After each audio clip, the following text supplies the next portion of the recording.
편안하게 오늘도 사자성어 이야기 들어보세요. 그럼 바로 시작합니다. 장삼이사, 장삼이사. 지하철 2호선 출근길에서 본 풍경이에요. 사람들이 우르르 몰려타는데 정장 입은 직장인, 교복 입은 학생, 운동복 차림의 아주머니, 작업복 입은 아저씨들이 모두 한 칸에 빽빽하게 서 있더라고요. 그 순간 문득 든 생각이 우리 모두 그냥 평범한 사람들이구나 하는 거였어요.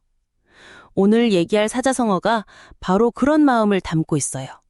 장삼이사라는 말인데요.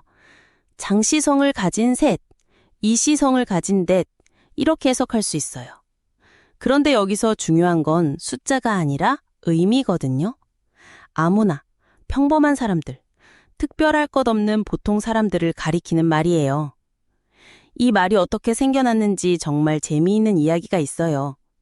중국 송나라 때 이야기인데 당시에 장씨와 이씨가 정말 흔한 성씨였거든요. 마치 우리나라의 김씨, 이씨, 박씨처럼 말이에요. 그래서 사람들이 아무개를 지칭할 때 장삼, 장사, 이갑, 이을 같은 식으로 불렀어요. 우리가 지금 갑을병정 할 때처럼요. 특히 관청에서 일반 백성들의 이름을 기록할 때 실명 대신 장삼이사라고 적었대요. 개인보다는 집단으로, 특별한 누군가가 아닌 그냥 평범한 사람들로 취급했던 거죠. 신분사회였던 그 시대에 권력자들이 일반 백성을 바라보는 시선이 그대로 드러나는 표현이었어요. 그런데 지하철에서 그 생각을 하면서 깨달은 게 있어요. 우리 모두가 누군가에게는 장삼이사일 수 있지만 각자에게는 유일무이한 소중한 존재라는 거예요. 정장 입은 그 직장인도 집에 가면 아빠고, 교복 입은 학생도 누군가의 소중한 자녀고, 작업복 입은 아저씨도 가족을 위해 열심히 일하는 가장이잖아요. 장삼이사라는 말이 단순히 평범함을 뜻하는 게 아니라 우리 각자의 일상과 삶이 얼마나 소중한지 다시 생각해 보게 하는 말이에요. 평범함 속에서도 빛나는 우리들의 이야기가 있으니까요. 호사다마, 호사다마. 여러분, 제 핸드폰이 말을 한다면 아마 이렇게 말할 것 같아요. 주인님, 왜 좋은 일이 생길 때마다 저를 더 자주 확인하세요? 정말 신기하지 않나요?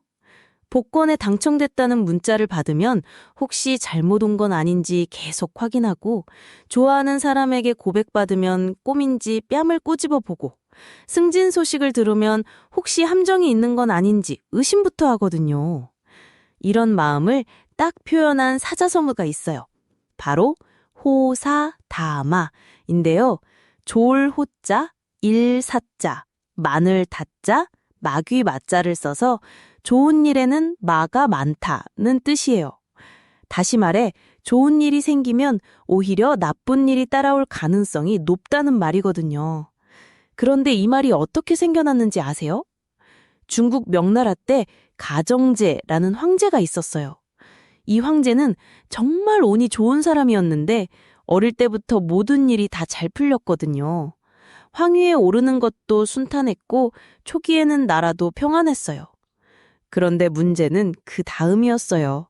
너무 좋은 일들만 겪다 보니까 방심하게 됐고 결국 외구의 침입이나 내정의 혼란 같은 큰 문제들이 연달아 터졌거든요. 신하들이 폐하, 좋은 일이 너무 많으면 마가 낀다고 했습니다 하면서 경계해야 한다고 간언했는데 바로 여기서 호사다마라는 말이 나온 거예요. 그래서 그때 제가 깨달은 건 핸드폰을 자꾸 확인하는 제 모습이 바로 호사다마를 아는 본능이었다는 거예요. 좋은 일이 생겼을 때 더 조심스러워지는 마음. 그게 사람이 살아가면서 자연스럽게 터득한 지혜인 것 같아요. 행복할 때일수록 겸손하고 성공했을 때일수록 더 노력해야 한다는 뜻이니까요. 호사다마. 좋은 일에는 마가 많지만 그래도 좋은 일 자체를 두려워할 필요는 없어요. 다만 겸손한 마음으로 받아들이면 되거든요. 일사천리, 일사천리. 길고양이를 보면서 문득 든 생각이에요. 어제 저녁에 집 앞 골목에서 작은 고양이 한 마리가 쓰레기통을 뒤지고 있더라고요. 그런데 이 고양이가 정말 신기했어요. 뭔가를 찾았나 했더니 갑자기 골목 끝까지 한 번에 쭉 달려가는 거예요. 멈추지도 않고 돌아보지도 않고 그냥 손살같이 사라져버렸어요. 그 모습을 보면서 생각났던 말이 바로 오늘 이야기할 일사천리예요. 일사천리는 한 번에 천리를 간다는 뜻이에요. 일은 하나 일, 사는 쏘들사, 천은 천천, 리는 거리를 나타내는 리거든요. 물이 높은 곳에서 낮은 곳으로 쏟아져 내리듯이 막힘없이 빠르게 진행되는 상황을 말하는 거예요. 보통 일이 술술 풀리거나 빠르게 진척될 때 사용하죠. 그런데 이 말이 어떻게 생겨났는지 정말 흥미로운 이야기가 있어요. 중국 당나라 시대에 대문호 한유라는 사람이 있었거든요. 이 사람이 시를 쓸 때의 모습이 정말 장관이었대요. 붓을 잡으면 한 번도 멈추지 않고 쭉쭉 써내려가는 거예요. 마치 폭포수가 떨어지는 것처럼 말이에요. 사람들이 그 모습을 보고 감탄하면서 이렇게 말했다고 해요. 저 사람의 시는 정말 일사천리구나. 막힘이 없어서 한 번에 천리를 달려가는 것 같다고요. 실제로 한유는 하루에 수십 편의 시를 쓸 정도로 빠른 속도로 작품을 완성했다고 전해져요. 그런데 신기한 건 빠르기만 한 게 아니라 그 내용까지 뛰어났다는 거예요. 마치 오랫동안 고민해서 쓴 것처럼 완성도가 높았다고 하니까 정말 대단한 재능이었던 것 같아요. 그래서 그때 제가 깨달은 건 진짜 준비가 되어 있을 때는 모든 게 자연스럽게 흘러간다는 거였어요. 그 고양이처럼 말이에요. 아무것도 없어 보이던 쓰레기통에서 뭔가를 찾아낸 순간 망설임 없이 목적지를 향해 달려갔잖아요. 준비된 마음에서 나오는 행동은 정말 일사천리더라고요. 결국 일사천리는 단순히 빠른 속도가 아니라 준비된 자의 자연스러운 흐름이었던 거예요. 신목소시, 신목소시. 길고양이를 보면서 문득 든 생각이 있어요. 담벼락 위에서 유유자적 털을 다듬고 있던 그 녀석이 갑자기 고개를 돌리더니 저를 빤히 쳐다보는 거예요. 그 순간 저도 모르게 움찔했거든요. 아무것도 안 했는데 왜 이렇게 찔리는 기분이 들까요? 그때 문득 떠오른 말이 있었어요. 신목소시라는 사자성어였죠. 신목소시, 열십에 눈목, 밭소에 볼시자를 쓰는데요. 10개의 눈이 보고 있다는 뜻이에요. 간단히 말하면 많은 사람들이 지켜보고 있으니 언제나 조심해서 행동해야 한다는 의미거든요. 특히 높은 자리에 있는 사람일수록 더욱 그렇다는 거죠. 요즘 말로 하면 연예인이나 정치인들이 항상 국민들의 시선을 받고 있으니 더욱 신중하게 행동해야 한다는 것과 같은 맥락이에요. 그런데 이 말이 어떻게 생겨났는지 정말 재미있는 이야기가 있어요. 중국 고대 한나라 시대에 다이다이라는 왕이 있었는데 이 사람이 정말 방탕한 생활을 했었거든요. 궁궐 안에서 온갖 사치를 부리고 백성들은 굶주리는데도 전혀 신경 쓰지 않았어요. 그러던 어느 날 충신 어만이라는 사람이 왕에게 간언을 했어요. 폐하, 10개의 눈이 폐하를 보고 있고 10개의 손가락이 폐하를 가리키고 있습니다. 백성들의 원망이 하늘에 닿고 있어요. 이때 신목소시, 십수소지라는 표현이 나왔던 거죠. 왕이 아무리 궁궐 깊숙한 곳에 있어도 백성들의 눈과 마음은 항상 지켜보고 있다는 경고였어요. 그 길고양이를 보면서 제가 왜 그렇게 찔렸는지 이제야 알겠더라고요. 아무도 보지 않는다고 생각했던 그 순간에도 누군가는 지켜보고 있었던 거예요. 사실 저도 사람 없는 곳에서 가끔 대충 행동할 때가 있거든요. 쓰레기를 아무데나 버린다거나 신호등이 없는 곳에서 무단횡단을 한다거나 말이에요. 하지만 그 고양이의 시선을 받는 순간 깨달았어요. 진짜 중요한 건 남이 보든 안 보든 내가 어떤 사람인지 스스로 알고 있다는 거더라고요. 신목소시는 단순히 남의 시선을 의식하라는 게 아니라 자신의 양심에 부끄럽지 않게 살라는 뜻이었던 거예요. 신상필벌, 신상필벌. 길고양이를 보면서 문득 든 생각이에요. 매일 같은 시간에 나타나서 밥을 주면 고마운 듯 눈인사를 하고 안 주면 서운한 표정으로 돌아서는 그 아이를 보면서요. 동물조차도 공정함을 안다는 게 신기하더라고요. 그런데 오늘 말씀드릴 사자성어가 바로 이런 공정함에 대한 이야기예요. 신상필벌이라는 말인데요. 믿을 신에 상 받을 상, 반드시 필에 벌 받을 벌. 믿음직한 공로에는 반드시 상을 주고 잘못에는 반드시 벌을 준다는 뜻이에요. 이 말이 처음 나온 건 중국 한나라 때예요. 당시 명장으로 유명했던 위청이라는 사람이 있었는데 이 사람의 군대 관리 방식이 정말 독특했거든요. 전쟁에서 큰 공을 세운 병사에게는 계급에 상관없이 큰 상을 내렸고 반대로 명령을 어기거나 잘못을 저지른 사람에게는 자신의 친족이라도 가차없이 벌을 줬어요.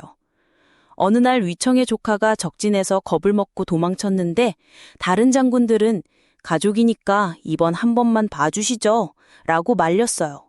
하지만 위청은 단호했어요. 전장에서는 가족을 없다. 규칙은 규칙이다. 라며 조카를 군법에 따라 처벌했거든요. 그 모습을 본 병사들이 얼마나 감동했을지 상상이 되시나요? 공정한 대우를 받는다는 걸 확신하게 된 거죠. 그래서 그때 제가 깨달은 건 결국 모든 관계에서 가장 중요한 건 신뢰라는 거였어요. 그 길고양이도 제가 공평하게 대해주니까 매일 찾아오는 거고 사람들도 마찬가지거든요. 잘한 일에는 제대로 인정해주고 잘못한 일에는 분명히 짚고 넘어가는 것. 그게 바로 진정한 리더십이고 건강한 관계의 시작이더라고요. 신상필벌, 공정함이야말로 모든 것의 기본이에요. 호구지책, 호구지책. 새벽 5시 반. 알람도 안 맞춰놨는데 저절로 눈이 떠지더라고요. 왜냐하면 바로 옆집에서 아기가 울기 시작했거든요. 처음엔 짜증났어요. 아니, 왜 이렇게 일찍부터 우는 거야? 그런데 문득 생각해보니 그 아기도 배가 고파서 우는 거잖아요. 엄마 아빠도 피곤하겠지만 일어나서 밥을 해주거나 분유를 타주겠죠. 그 순간 제 머릿속에 떠오른 말이 있었어요. 호구지책이라는 사자성어였거든요. 호구지책은 호구 더하기 지책으로 이루어진 말이에요. 호구는 입에 붙일 것, 즉 먹을 것을 의미하고요. 지책은 방법이나 계책을 뜻해요. 그러니까 호구지책은 먹고 살기 위한 방법이란 의미거든요. 그냥 단순히 돈을 벌겠다는 게 아니라 생존을 위해 어떻게든 먹을 것을 구해야 한다는 절박함이 담긴 말이에요. 이 말이 처음 나온 건 중국 당나라 시대였어요. 그때 한 가난한 선비가 있었는데 이름은 맹교라고 불렸어요. 이 사람이 정말 가난했어요. 집안이 너무 어려워서 하루 종일 글만 읽을 수도 없었거든요. 배가 고파서 집중이 안 되니까요. 그래서 낮에는 나무를 해서 팔고 밤에는 촛불 아래서 책을 읽었어요. 사람들이 물어봤어요. 왜 이렇게 힘들게 사느냐고. 그때 맹규가 대답했어요. 이것이 바로 호구지책이라고. 먹고 살기 위한 방법일 뿐이라고 말이에요. 그런데 신기한 건 이 사람이 나중에 정말 큰 학자가 되었다는 거예요. 그 절박함이 오히려 그를 더 강하게 만든 거죠.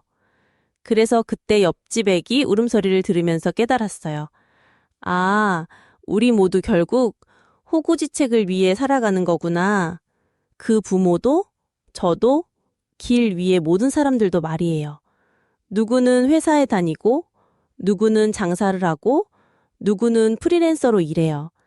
방법은 다르지만 결국 다 같은 이유거든요. 먹고 살기 위해서요. 부끄러운 게 아니라 당연한 거였어요. 그런데 호구지책이라는 말 속에는 단순히 생존을 넘어서는 의미도 있어요. 그 절박함이 사람을 더 강하게 만들고 더 창의적으로 만든다는 거죠. 저도 그 순간 이해했어요. 제가 지금까지 해온 모든 일들이 바로 호구지책이었구나. 그리고 그게 제 인생을 더 단단하게 만들어준 거구나 하고 말이에요. 용전여수, 용전여수. ATM에서 돈을 뽑는데 잔액이 3,000원이더라고요. 순간 머리가 하얘졌어요. 분명 일주일 전에는 통장에 100만 원이 넘게 있었는데 도대체 어디로 간 거죠? 카드 내역을 확인해 보니 정말 어이없더라고요. 커피 4,000원, 택시비 10,000원, 배달 음식 2만 원, 이런 식으로 조금 나가다 보니 어느새 바닥이 난 거예요. 이렇게 돈을 물 쓰듯 한다는 표현이 있잖아요. 바로 용전여수라는 사자성어예요. 용은 쓸 용자, 전은 돈 전자, 여는 같을 여자, 수는 물 숫자거든요. 돈을 물처럼 쓴다는 뜻이에요. 물은 어떤가요?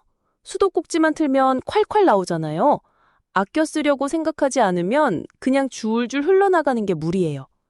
돈도 마찬가지라는 거죠. 그런데 이 말이 어떻게 생겨나는지 아세요? 중국 당나라 때 이야기예요. 양국충이라는 재상이 있었는데 이 양반이 정말 돈을 물쓰듯 했어요. 황제의 총애를 받던 양귀비의 친척이라서 권세가 하늘을 찔렀거든요. 하루는 친구들과 모여서 술을 마시는데 갑자기 비가 오기 시작했어요. 그러자 양국충이 뭐라고 하는지 아세요? 하늘이 우리 술자리에 물을 부으니 나도 하늘에 돈을 뿌려주겠다 라면서 정말로 금화를 하늘에 던져댔다는 거예요.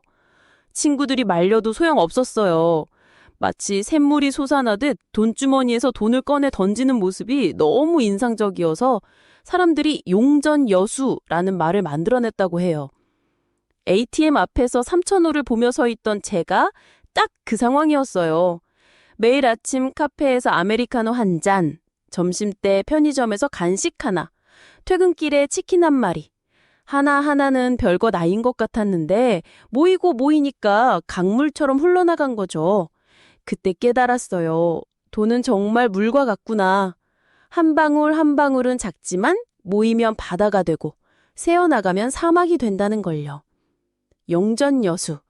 돈을 물 쓰듯 한다는 건 결국 소중함을 잃어버린다는 뜻이에요. 물이 귀한 곳에서는 한 방울도 아끼지만 흔한 곳에서는 줄줄 흘려보내잖아요. 이심전심, 이심전심. 길고양이를 보면서 문득 든 생각이에요. 골목 끝에 앉아있던 회색 고양이 한 마리가 저를 빤히 쳐다보는데 이상하게도 그 눈빛에서 뭔가 말하고 싶어하는 느낌이 들었거든요. 그냥 지나칠 수도 있었는데 발걸음이 멈춰지더라고요. 고양이는 여전히 저를 바라보고 있었고 저도 모르게 주머니에서 간식을 꺼내고 있었어요. 말 한마디 주고받지 않았는데도 서로의 마음을 알 수 있었던 그 순간 떠오른 말이 바로 이심전심이에요. 이심전심이라고 읽어요. 이는 이것, 심은 마음, 전은 전할, 심은 또 마음이니까 이 마음이 저 마음에 전해진다는 뜻이에요. 말로 하지 않아도 마음과 마음이 통하는 걸 말하는 거죠. 연인 사이에서 우리 이심전심이야 라고 말할 때도 있고 가족끼리 말 안 해도 알겠네 라고 할 때도 쓸 수 있는 표현이에요. 특별한 설명이 없어도 서로의 생각이나 감정을 이해하는 그런 깊은 교감을 의미해요. 그런데 이 말이 어떻게 생겨났는지 아세요? 중국 선불교에서 나온 말인데 스승과 제자 사이의 특별한 소통 방식을 설명하는 데 쓰였어요. 옛날 한 선생이 제자들에게 불법을 전할 때 긴 설교나 복잡한 이론 대신 단순한 행동 하나로 깨달음을 전했다고 해요. 어느 날 스승이 연꽃 한 송이를 들어보이자 수많은 제자 중에서 단 한 명만이 빙그레 미소를 지었어요. 그 순간 스승은 알았죠. 이 제자만이 자신의 마음을 정확히 이해했다는 걸요. 다른 제자들은 여전히 어리둥절해하고 있었지만 그 한 사람은 말 없이도 스승의 진정한 의도를 파악했던 거예요. 만약 여러분이 그 자리에 있었다면 스승의 마음을 알아차릴 수 있었을까요? 바로 그 순간이 제게도 있었어요. 길고양이와 마주친 그날 밤 집으로 돌아가는 길에 생각해보니 참 신기했거든요. 고양이가 배고프다는 걸 어떻게 알았을까요? 그냥 눈빛만 봤는데도 간절함이 느껴졌고 제가 간식을 꺼내는 것도 자연스러웠어요. 고양이도 경계하지 않고 가까이 와서 먹더라고요. 서로 완전히 다른 종인데도 그 순간만큼은 마음이 통했던 거죠. 결국 진짜 소통은 말이 아니라 마음에서 시작되는 것 같아요. 이심전심, 마음과 마음이 만나는 그 순간의 기적 말이에요. 각자무치, 각자무치. 버스에서 만난 아주머니가 저에게 하신 말씀이 아직도 생각나요. 젊은이, 모든 걸 다 가질 수는 없어. 하나를 얻으면 하나는 포기해야 하는 게 인생이야. 그때는 별 생각 없이 들었는데 지금 생각해보니 정말 깊은 말씀이었거든요. 각자무치라는 말이 있어요. 뿔이 있는 동물은 이빨이 없다는 뜻인데요. 각은 뿔각, 자는 사람자, 무는 없을무, 치는 이빨치예요. 자연계를 보면 정말 신기하게도 뿔이 발달한 동물들은 송곳니나 날카로운 이빨이 없어요.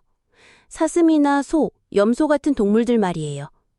반대로 호랑이나 사자처럼 날카로운 이빨을 가진 동물들은 뿔이 없죠. 이런 말이 어떻게 생겨났는지 아세요? 옛날 중국에서 한 철학자가 자연을 관찰하다가 발견한 거예요. 그는 왜 하늘이 동물들에게 모든 모기를 다 주지 않았을까 궁금해했거든요.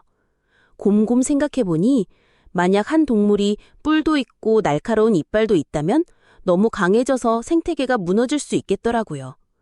그래서 하늘은 지혜롭게 각각의 동물에게 한 가지씩만 특별한 능력을 줬다는 거예요.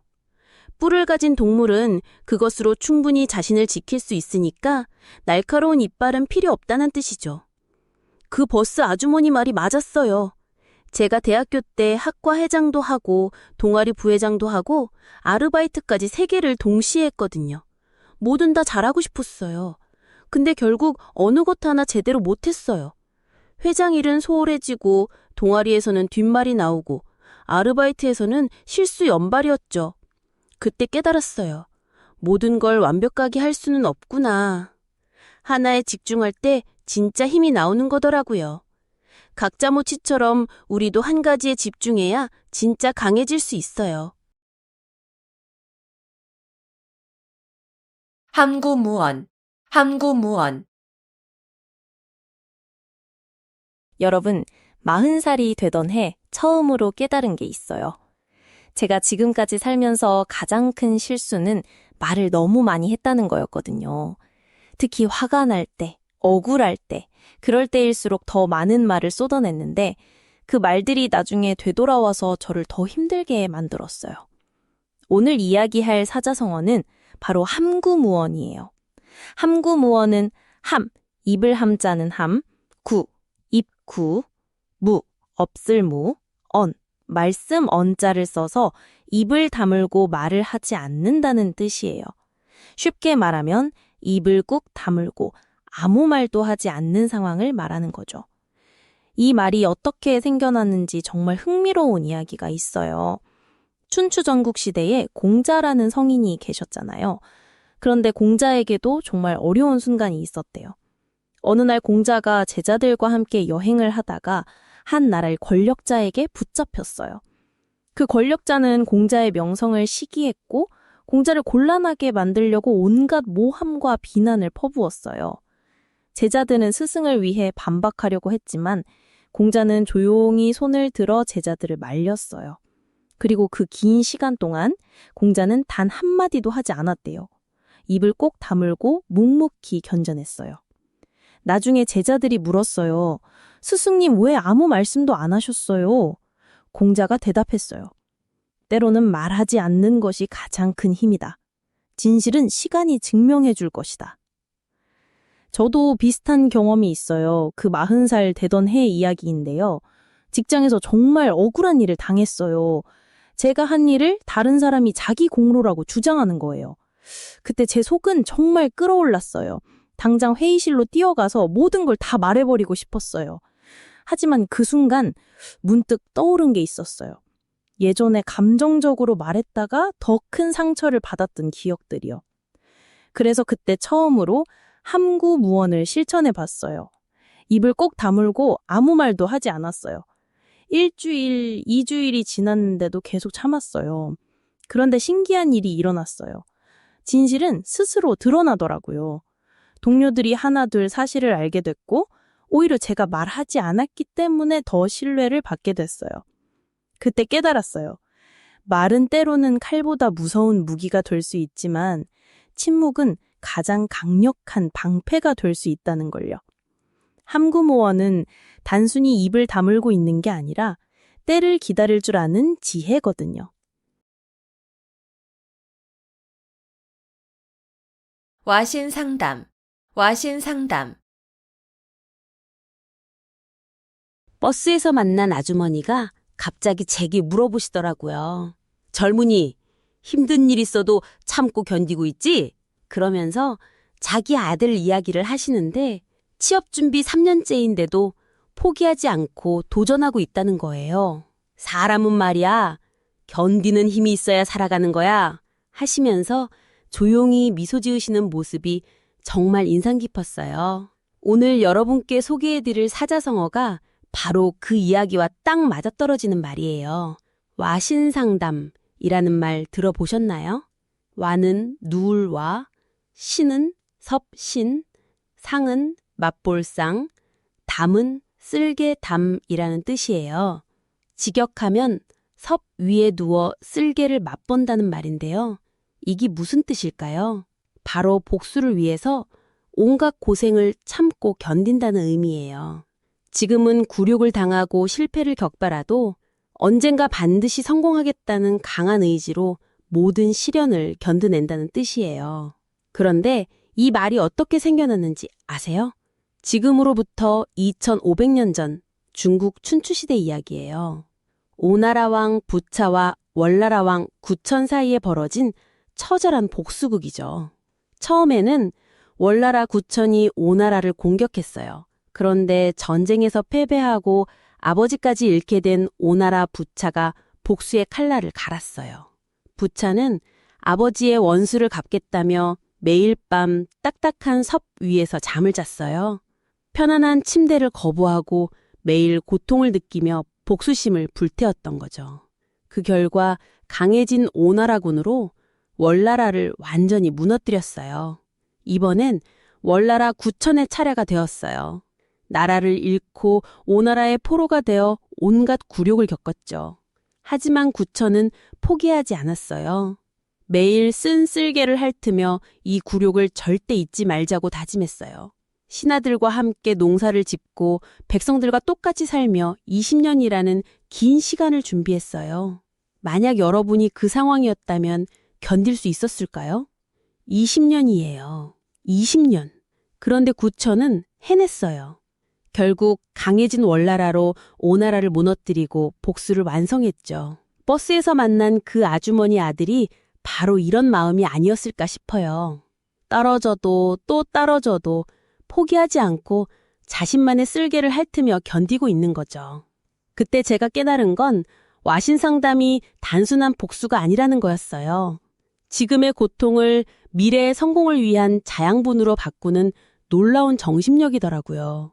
진짜 강한 사람은 고통을 피하는 사람이 아니라 고통을 견디며 성장하는 사람이에요. 작심삼일, 작심삼일. 버스에서 만난 아주머니가 하시는 말이 자기 아들이 헬스장 등록했다가 사흘 만에 그만뒀다면서 진짜 화가 나신다는 거예요. 그러면서 요즘 젊은 애들은 끈기가 없다고 한숨을 푹 쉬시더라고요. 저는 그 말을 들으면서 괜히 찔렸어요. 제가 바로 그런 사람이거든요. 오늘 이야기할 사자성어가 바로 작심삼일이에요. 작은 작자의 마음 심자, 새 삼자의 날 일자를 써서 작심삼일이라고 하죠. 마음을 먹고 결심을 세워도 사흘을 못 가고 포기한다는 뜻이에요. 뭔가 시작할 때는 의욕이 넘치잖아요. 이번엔 정말 해보겠다. 달라질 거야.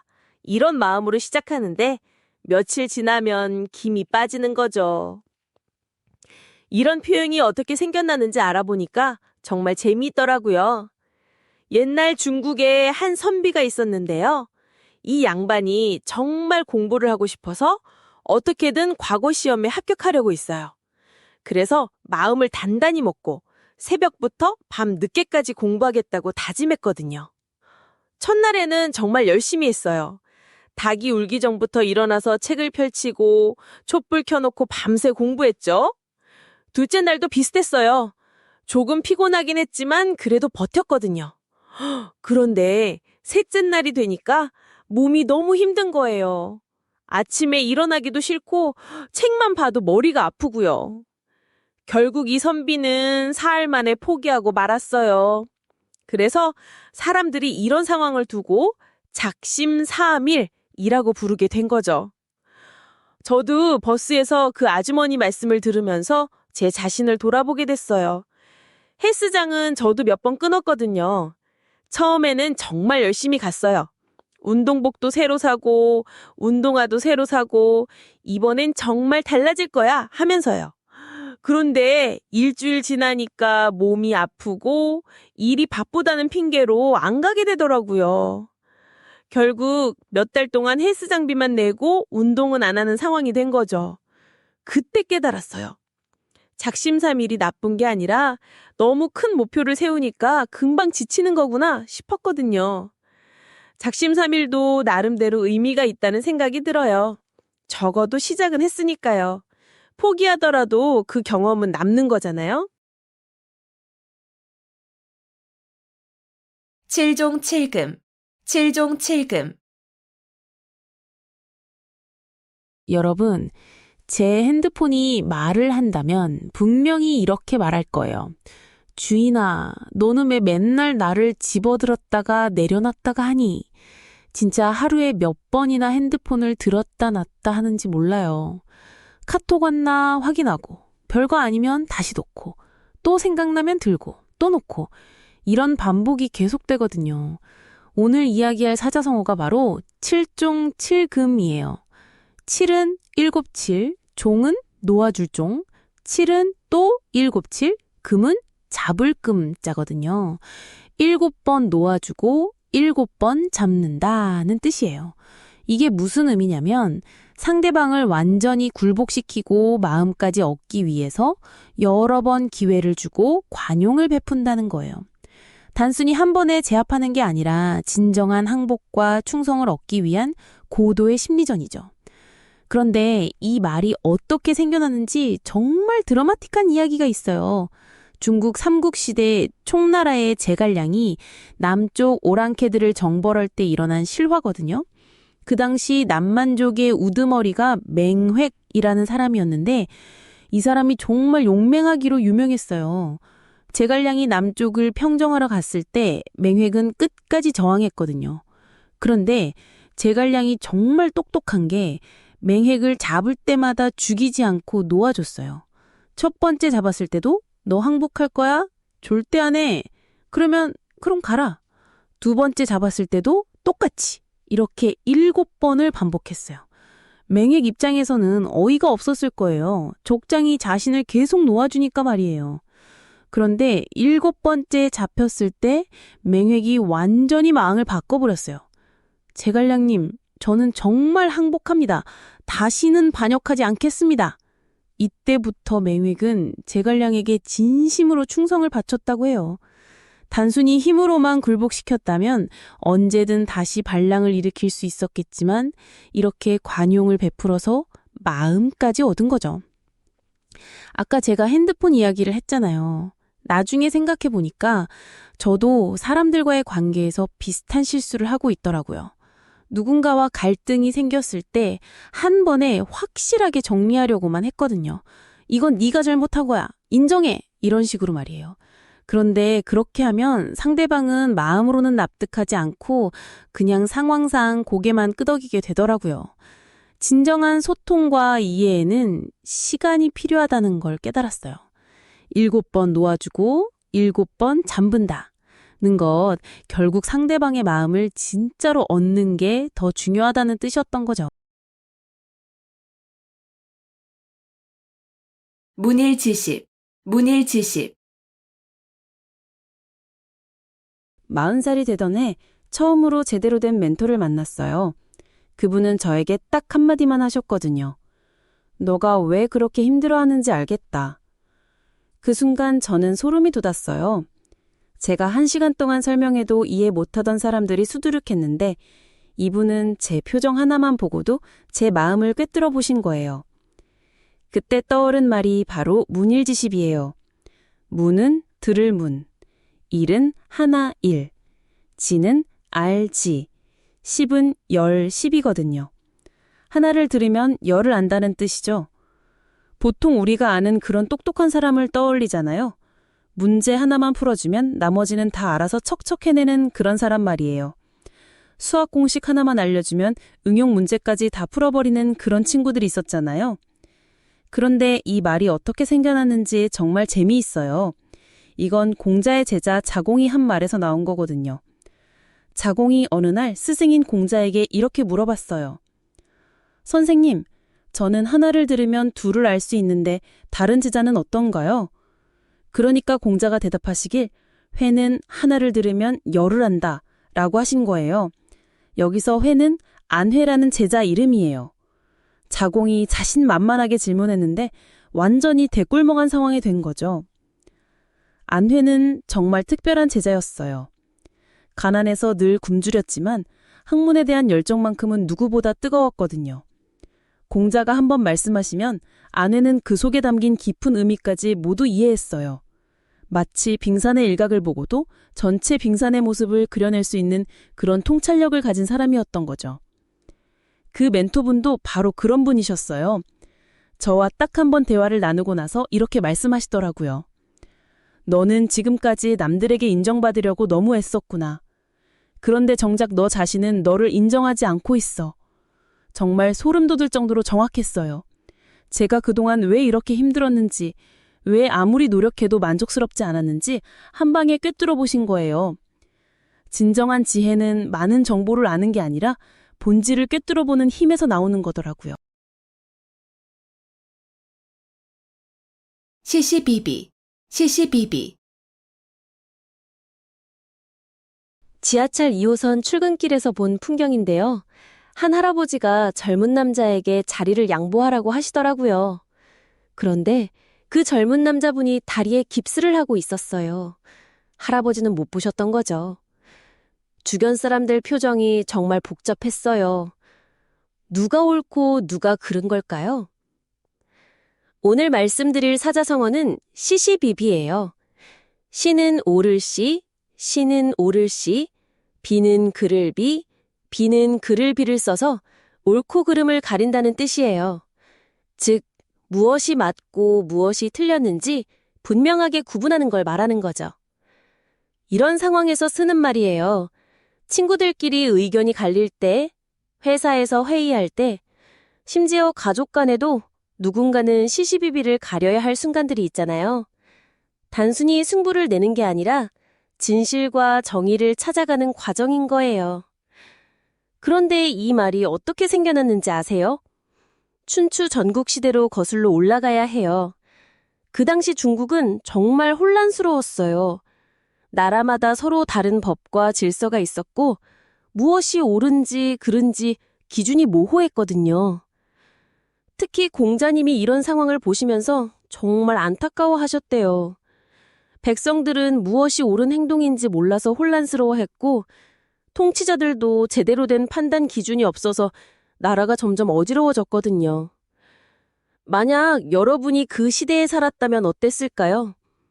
오늘은 이게 옳다고 했는데 내일은 저게 옳다고 하고 이 나라에서는 이게 법인데 저 나라에서는 저게 법이고 정말 답답했을 것 같아요. 공자님은 이런 혼란을 보시면서 분명한 기준이 필요하다고 생각하셨어요. 그래서 예와 의를 바탕으로 옳고 그름을 명확히 구분해야 한다고 가르치셨던 거예요. 시시비비라는 말도 이런 맥락에서 나온 거죠. 그래서 제가 그때 지하철에서 깨달은 건 시시비비를 가리는 게 생각보다 어렵다는 거였어요. 표면적으로는 할아버지가 젊은 사람에게 자리를 양보하라고 하신 게 당연해 보였는데 사실은 그 젊은 분이 더 자리가 필요한 상황이었거든요. 진짜 시시비비는 겉으로 보이는 것만으론 판단할 수 없다는 걸 그때 느꼈어요. 상황의 전체를 봐야 하고 진실을 알아야 비로소 옳고 그름을 제대로 가릴 수 있는 거더라고요. 결국 시시비비는 성급한 판단이 아니라 신중한 이해에서 시작되는 거예요. 군웅할거, 군웅할거. 라면 하나로 행복했던 그 시절이 있었어요. 25살 신입사원 때였는데 월급날만 기다리며 살았거든요. 그런데 이상한 게 그때가 지금보다 훨씬 행복했던 것 같아요. 왜 그럴까요? 치킨을 시켜 먹는 게 특별한 날이었고 카페에서 커피 한 잔 마시는 것도 사치였는데 말이에요. 요즘 제가 자주 떠올리는 말이 있어요. 바로 근웅활거라는 말인데요. 군, 웅, 활, 거. 네 글자로 이루어진 이 말은 정말 재미있는 뜻을 담고 있어요. 군은 무리 군자, 웅은 영웅 웅자예요. 활은 나눌 활, 거는 차지할 거자거든요. 쉽게 말하면 여러 영웅들이 각자 땅을 나누어 차지한다는 뜻이에요. 마치 큰 피자를 여러 명이 나누어 먹는 것처럼 하나의 큰 권력이나 영역을 여러 세력이 나누어 갖는 상황을 말하는 거죠. 현대로 치면 여러 기업이 시장을 나누어 차지하거나 정치권에서 여러 정당이 세력을 나누는 것과 비슷해요. 그런데 이 말이 어떻게 생겨났는지 아세요? 중국 삼국시대로 거슬러 올라가야 해요. 한나라가 망하면서 천하가 완전히 혼란을 까졌거든요. 그때 조조, 유비, 송건 같은 영웅들이 각각 위, 촉, 오나라를 세우며 서로 맞섰죠. 특히 유비의 이야기가 정말 드라마틱해요. 신발을 짜는 가난한 집안 출신이었는데 관우, 장비와 의용제를 맺고 천하통일의 꿈을 키웠거든요. 하지만 현실은 녹록치 않았어요. 이곳저곳 떠돌아다니며 몇 번이나 죽을 뻔했죠. 그런데도 포기하지 않고 끝까지 자신의 영역을 만들어냈어요. 만약 여러분이 그 상황이었다면 어땠을까요? 가진 것 하나 없이 맨손으로 세상과 맞서야 하는 상황 말이에요. 그래서 그때 제가 깨달은 건 라면 하나로도 행복할 수 있었던 이유였어요. 가진 게 적어도 꿈이 컸거든요. 언젠가는 내 영역을 만들어야겠다는 생각으로 매일을 버텼던 것 같아요. 지금 생각해보니 그때의 저도 작은 군웅활일거를 꿈꾸고 있었던 거죠. 진짜 중요한 건 크기가 아니라 자신만의 영역을 만들어가는 마음이었어요. 고장난명, 고장난명. 엘리베이터가 바로 열린 그때였어요. 평소 같으면 한참을 기다려야 하는데 신기하게도 딱 버튼을 누르자마자 문이 열렸거든요. 그런데 이상하게도 그 순간 제가 뒤돌아봤어요. 혹시 다른 사람도 함께 탈 건 아닌가 해서요. 하지만 아무도 없었죠. 텅 빈 로비에 저 혼자만 서 있었어요. 그때 문득 떠오른 말이 있었어요. 고장낭명이라는 사자성어였거든요. 고는 외로울 고, 장은 손바닥장, 나는 어려울 난, 명은 울명이에요. 직역하면 혼자서는 손뼉을 칠 수 없다는 뜻이죠. 아무리 좋은 일이 있어도, 아무리 기쁜 일이 있어도 혼자서는 진정한 기쁨을 나눌 수 없다는 의미예요. 손뼉은 두 손이 만나야 소리가 나잖아요. 한 손으로는 아무리 세게 휘둘러도 그냥 바람 소리밖에 안 나거든요. 사람도 마찬가지라는 거죠. 혼자서는 완전한 성취감이나 기쁨을 느끼기 어렵다는 뜻이에요. 이 말이 처음 나온 건 한나라 때예요. 사마천의 사기에 나오는 이야기인데요. 당시 한 무장이 혼자서 적진에 뛰어들어 용맹하게 싸웠지만 결국 고립되고 말았어요.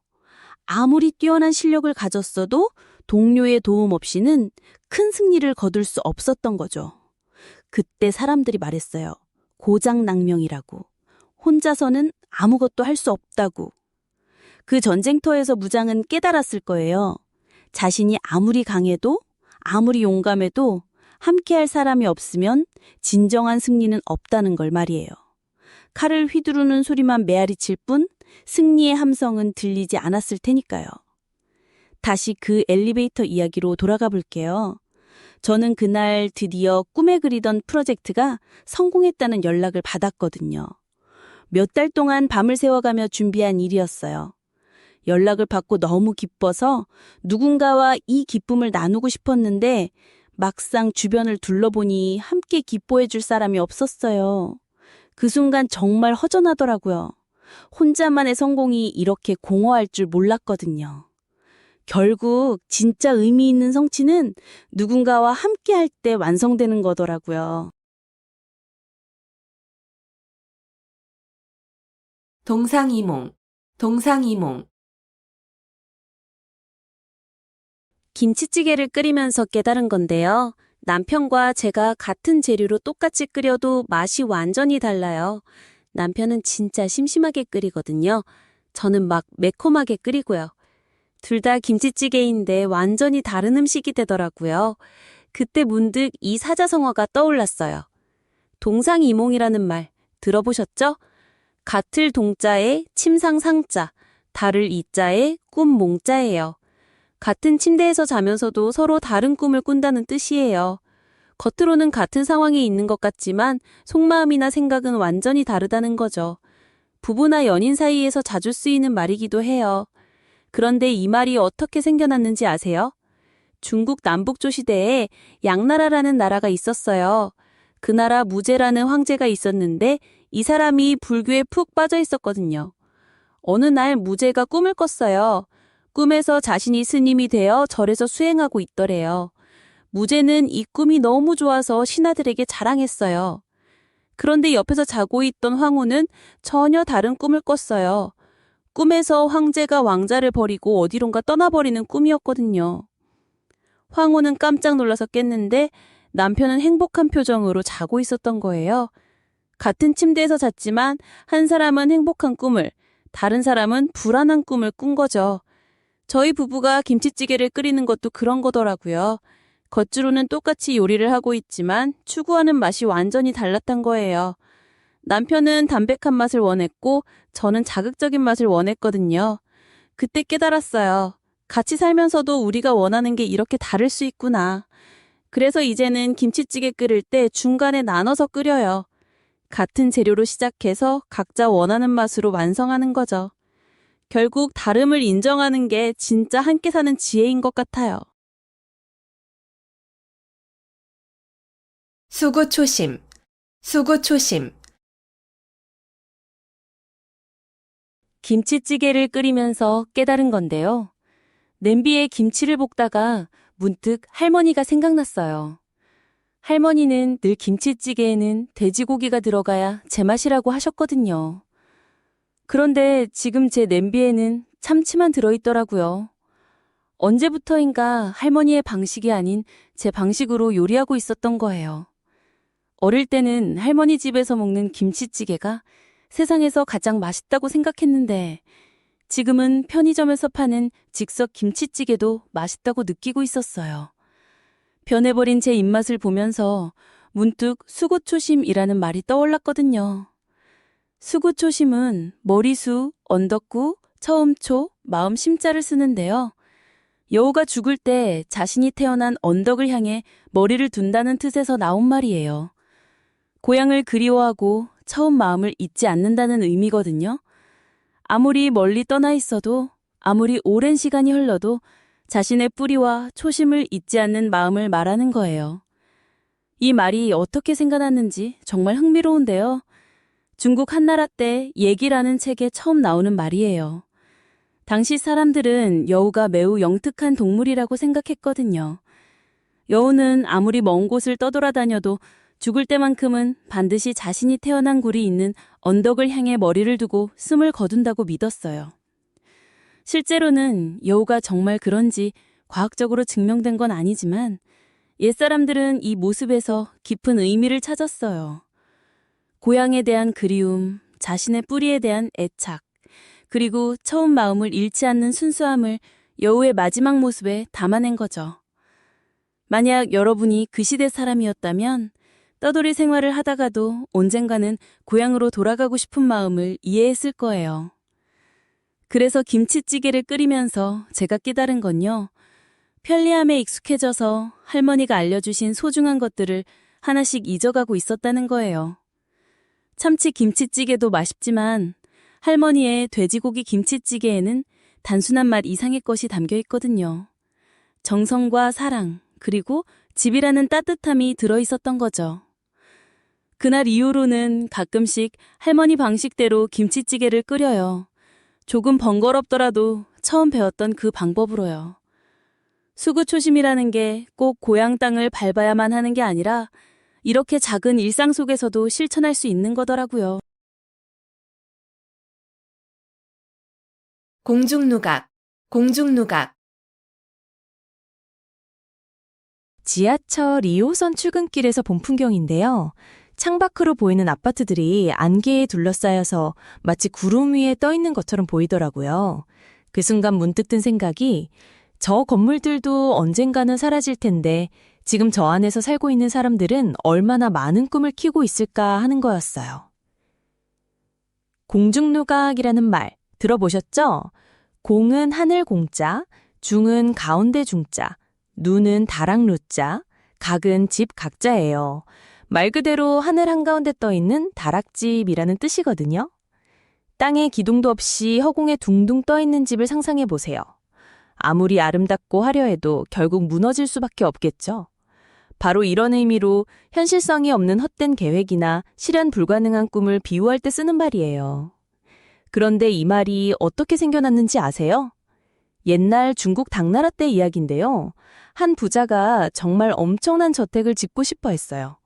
그런데 땅 위에 짓는 게 시시하다고 생각한 거예요.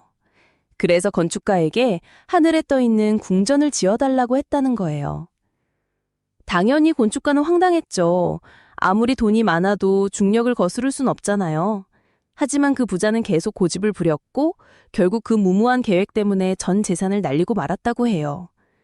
사람들이 이 이야기를 전하면서 현실을 무시한 허황된 꿈을 공중누각이라고 부르게 된 거죠. 그래서 그때 제가 깨달은 건 제가 그동안 품고 있던 많은 계획들이 사실 공중누각이었구나 하는 거였어요. 지하철 창밖 그 아파트들처럼 겉보기엔 안정적이고 견고해 보이지만 실제로는 아무런 기초도 없이 떠있는 꿈들이었던 거죠. 돈도 없으면서 카페 창업을 꿈꾸고 경험도 없으면서 사업을 계획하고 있었거든요. 그 순간 안개가 걷히듯 제 마음도 맑아지더라고요. 진짜 단단한 건 땅에 뿌리를 박고 서 있는 거더라고요.